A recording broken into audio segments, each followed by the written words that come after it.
Qaysi жүріп келдік? Мына қоқысты тастай салайық. Я, тастай салайық. Кішкене ғана нәрсе ғой. Тоқтаңдар, мен көшіп барамын. Бұл кім сөйледі? Мен табиғаттың мөлдір тамшысымын. Адамға шипа, жанға дауа едім. Ал енді қоқыста көзімді аша алмай тұрмын.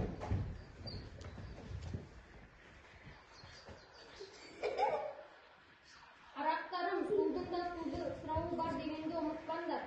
Біздің ата-бабаларымыз табиғатты анандай аялаған, ал еткен, бұлақ көзін ашқан. Таза ел теккел, таза жер берекелі жер, ал Қазақстан біздің ортақ үйіміз.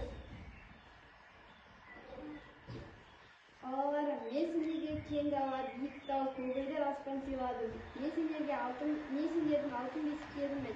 Егер мен ластырсам, болашақтарын тұмандайды. Бір кезде дана бабаларымыз Әл-Фараби, тәрбиесіз берілген білім адамзаттың қас жауы деген.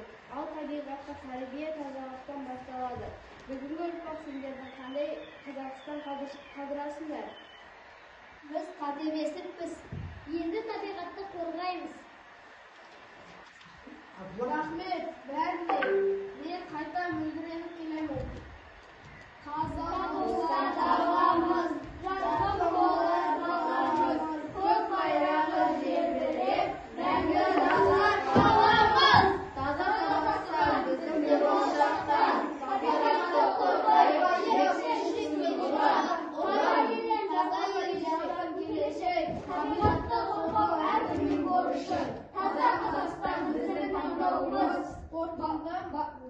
Балаларым, есте сақтаңдар, отанға деген махаббат ауадан басталады. Бір табақпен болашаққа үміт еткен, бір қол жинасаң, ел